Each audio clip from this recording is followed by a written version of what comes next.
Greetings. After the defeat of the Persians in the Battle of Marathon, which I made a video about, Darius did not calm down and began gathering a massive army to organize a new invasion. However, he was hindered by the uprising in Egypt in 486 BC, and soon after, Darius died. His successor, Xerxes, having quelled the rebellion, began grand preparations for the invasion of Greece. The leaders of the Greek city-states were not mistaken about the intentions of the Persians and recognized the need to prepare for defense. In Athens, two radically opposite opinions emerged on the best way to prepare for war. One of the parties was led by Aristides. He was one of the Greek strategists at the Battle of Marathon and distinguished himself in this battle. Drawing on the experience gained in that battle, Aristides advocated for strengthening the Athenian army. He was opposed by Themistocles, who advocated for the advanced development of the Athenian navy. I will immediately tell you that Themistocles' party won this struggle, and during this period, Athens focused its efforts on building a fleet. Themistocles managed to exile Aristides from Athens through the procedure of ostracism. Ostracism, from ostrakon, potsherd, was a popular vote using clay shards, by the results of which the person considered the most dangerous to the state was exiled for 10 years. Ostracism was not associated with any criminal charges, did not entail loss of citizenship or confiscation of property, and was seen not as a punishment, but as a preventive measure. Initially, it was invented to prevent the restoration of tyranny, but over time, it turned into a simple tool of political struggle. The story of Aristides' ostracism goes that when the clay shards were being inscribed, an illiterate farmer handed a shard to Aristides, whoever came his way first, and asked him to write the name of Aristides. The man was surprised and asked if Aristides had wronged him in any way. "No," the farmer replied. "I don't even know this man, but I'm tired of hearing everyone say the just and the just all the time." Aristides said nothing, wrote his name, and returned the shard. By the way, the decision about whether to prioritize the army or the navy was of great importance to the social structure of Athens. Think about it. If the main focus was on developing the army, the wealthier circles would gain the most power in the state, since equipping a hoplite was expensive. If Themistocles' side won, the poorer classes would come to the forefront, and democracy would become limitless. However, let's return to the preparation for war. Themistocles planned to build the fleet using the profits from the silver mines of Laurion. What are these mines? Near Athens, on Mount Laurion, huge deposits of silver were discovered. These deposits were considered the property of the state, and certain sections were leased out to private entrepreneurs. Part of the income went to the treasury, while another part was distributed among full Athenian citizens. It was Themistocles who proposed using this money to build the fleet. As you can imagine, this proposal was not met with enthusiasm by his fellow citizens, who would be deprived of even a small but guaranteed stipend. Moreover, the demos, common people, were strangely confident that after their defeat at Marathon, the Persians would hardly risk attacking the Greek city-states again. Themistocles was aware of the people's sentiments and tried to convince them that a powerful fleet was necessary for the war with Aegina, an island that was constantly at war with Athens. In the end, over the course of several years, about 200 triremes were built. However, it would be hard to call this fleet powerful. The majority of the crew members were poorly trained and were taking part in naval battles for the first time in their lives. And what about the Persians? In 480 BC, the Persians began their invasion of Greece. To transport his enormous army, the king ordered the construction of a pontoon bridge between Europe and Asia across the Hellespont, that is, across the Dardanelles. However, the newly built bridge was destroyed during a storm. It is said that Xerxes, in punishment, ordered his executioners to lash the sea. However, Xerxes did not lose his sense of reality. He simply succumbed to a burst of anger, and during the execution remarked, "How unfortunate that the elements are subject not to kings, but only to the gods." Nevertheless, the next crossing of the Persian forces was successful. According to ancient historians, the size of the invading army was enormous. Herodotus records 2,640,000 soldiers, and the same number of support personnel in Xerxes' army, while Simonides counted 4 million, and Ctesias of Cnidus estimated 800,000. Modern historians consider these numbers exaggerated and believe that the Persian army did not exceed 200,000 men. The renowned military historian Hans Delbrück estimates 60,000 to 80,000 men. Given Delbrück's authority, I think it is reasonable to use his estimate as the basis. Regardless of the actual size of the invading army, it was unprecedentedly large for its time. Xerxes intended to conquer Hellas through overwhelming numerical superiority, both in terms of land and naval forces. When evaluating the fleet, ancient historians are more unanimous and believe that the Persian fleet involved in the campaign numbered 1,207 triremes. Among the eyewitness accounts, the testimony of Aeschylus, a participant in the battle, is particularly valuable. This time, modern historians mostly agree with the ancient accounts, estimating the Persian fleet at 500 to 800 triremes, with the latter number seeming more reliable to me.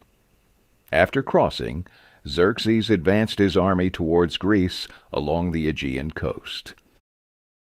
Traditionally, Xerxes sent envoys to most Greek city-states with a demand for earth and water. Naturally, such envoys were not sent to Athens and Sparta. In response, the Greeks convened a congress in Corinth with representatives from the ancient Greek city-states. A universal peace was proclaimed, and it was decided to jointly repel the Persian invasion. The Allied councils sent envoys to all free Greek cities, inviting everyone to join the war and appealing to its national character. However, a significant number of Greek city-states refrained from participating in the upcoming war.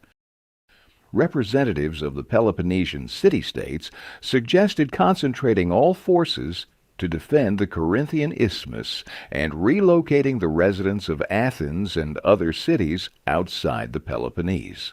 However, Themistocles' opinion prevailed. The Allies decided to make their stand at the narrow pass of Thermopylae, which led into southern Greece, Boeotia, Utica, and the Peloponnese. The battle took place in September 480 BC. In it, the united Greek army, numbering between 5,200 and 7,700 men, faced the vast Persian army. For the first 2 days of the battle, the Greeks successfully repelled Persian attacks in the narrow pass, but by the third and final day of the battle, most of the defenders had withdrawn, fearing encirclement. Only the troops of the Spartans, the Thespians, and the Thebans, about 500 warriors in total, remained behind. Due to the betrayal of a local resident, the Persians were able to flank the Greeks and destroy them. At the same time as the land battle at Thermopylae, the naval battle of Artemisium took place. The Athenians sent their fleet to the shores of Thermopylae to prevent a Persian amphibious landing in the Malian Gulf, where the army under King Leonidas was holding Xerxes' forces in the Thermopylae Pass. A landing in the rear would have meant the destruction of the Greek land forces at Thermopylae. The Greek fleet entered the Artemisium Strait between Thermopylae and the island of Euboea. The Persians made what seemed to be a reasonable decision. Part of their fleet was sent around the island of Euboea to attack the Greeks from behind, while another part entered the Artemisium Strait from the north for a frontal assault. It seemed that the Greek fleet, surrounded by superior forces, was doomed to destruction. However, a violent storm broke out during the night, causing part of the ships attempting to circle around Euboea to sink. And those ships did not reach the battlefield. Herodotus saw the storm as divine intervention. Thus, the Greek fleet only had to face the frontal Persian forces. Maneuvers and battles continued for 3 days, and the Greek fleet managed to halt the Persian advance. After receiving the news of King Leonidas and the 300 Spartans' deaths in the battle at Thermopylae, the Greek fleet retreated. The losses on both sides in the battle were comparable, but considering the overwhelming advantage of the Persian fleet, the Greeks clearly suffered more, although the Persians failed to accomplish their goal of completely destroying the Greek fleet. What happened after Thermopylae? The path to Attica was now open to the Persians. It was necessary to evacuate Athens. Shortly before the Persians entered Attica, the Athenians sent envoys to Delphi to ask the oracle about the future. The oracle gave a rather grim response. "Unfortunate people, leave your homes and flee far away. Fire and sword will destroy your city and the temples of the gods." This response deeply saddened the envoys. They decided to return to the oracle as those pleading with the god for protection. The next prophecy from the Pythia was only slightly better. However, Themistocles successfully used certain phrases from the prophecy to convince the Athenians to relocate to the nearby island of Salamis. The prophecy spoke of wooden walls that would protect the Athenians, and Themistocles persuaded the people that these referred to the Athenian ships. The phrase, "O divine island, O Salamis, you will destroy the sons of your women," he interpreted as a prophecy of the Persians' destruction, since in any other case the oracle would have said, "Unfortunate Salamis." In the end, Athens mobilized all the men, while women, the elderly, and children were evacuated to Salamis and the settlement of Troezen on the Peloponnese. The entire united Greek fleet was moved to the straits near the island of Salamis. Now let's characterize the opposing fleets. The united Greek fleet consisted of 310 triremes, of which 180 were provided by Athens, and the remaining ships came from 19 other Greek city-states, from Corinth, which contributed 40 triremes, to Croton, whose inhabitants arrived with just 1 trireme. The fleet was commanded by the Spartan Eurybiades because the representatives of other Greek city-states made it a condition of their participation that the fleet not be commanded by an Athenian. The Athenians did not make a tragedy out of this and agreed to hand over command to the Spartan. The Persian fleet was made up of ships from the Greek cities of Asia Minor, Egypt, Cyprus, Cilicia, and other lands conquered by the Persians. The most formidable division consisted of 300 Phoenician ships. These ships were faster, and their crews were made up of Phoenicians, arguably the best sailors of their time, certainly much better trained for naval combat than the inexperienced Athenian recruits. The main type of ship in both fleets was the trireme. They were named for the 3 rows of oars, arranged one above the other in a staggered pattern, with each oar being manned by a single person. According to Herodotus and Thucydides, the traditional trireme of the Greco-Persian wars was 37 meters long and 5.5 meters wide, carrying 170 to 174 rowing oars and a crew of 200, which was often incomplete. In the upper row were 62 rowers called triniates, from the word deck.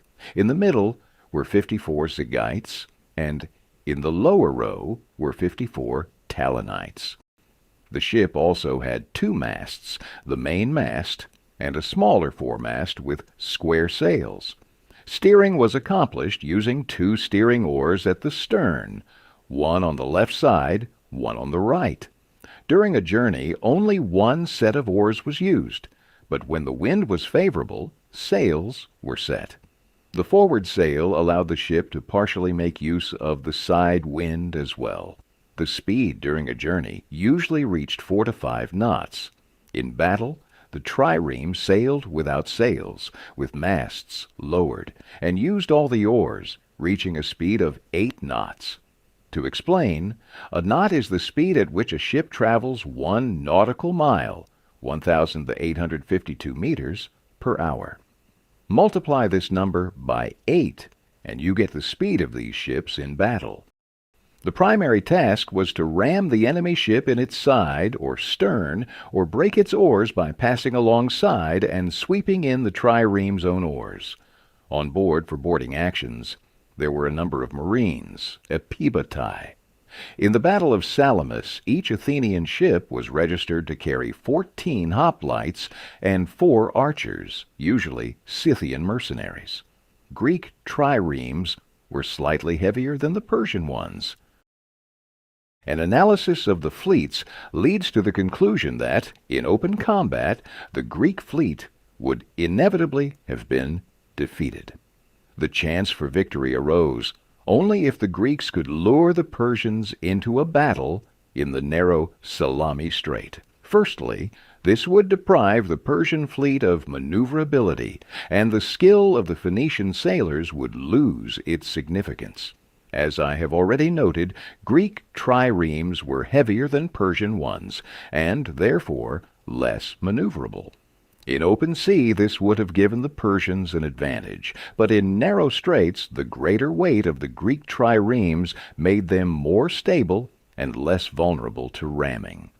Additionally, in open waters, the Persian archers could have posed a significant threat. In narrow passages, however, the work of boarding parties made up of Greek hoplites would have been very useful. Therefore, Themistocles tried to encourage the Persians to attack the Greek fleet in the Salamis Strait. However, most Greeks were eager to leave Salamis and relocate their fleet to defend the Corinthian Isthmus. They reasonably feared that if they were defeated near Athens, they would be unable to help the land army and protect the Peloponnese. In one of the discussions, Eurybiades even raised a stick as if to strike Themistocles. Themistocles told him, "Strike, but listen," and continued to persuade him. It seems that Themistocles was able to convince the commander only by threatening to withdraw all the ships and sail to southern Italy to establish a new Athens there. Having persuaded Eurybiades, Themistocles understood very well that this would not last long. Sooner or later, the attempts to leave the occupied Athens and head for the defense of the Peloponnese would be renewed. Therefore, Themistocles decided to take an extraordinary step. He sent one of his trusted slaves, Sicanus, a Persian by nationality, to Xerxes with a message that read, "The Athenian general Themistocles has switched sides to the king, and he is the first to inform him that the Greeks are planning to flee. He advises you not to let them escape, but to attack them while they are in a state of confusion due to the absence of the land army and to destroy their naval forces." Xerxes believed this message. In the council, most of the commanders supported the king's decision to attack immediately.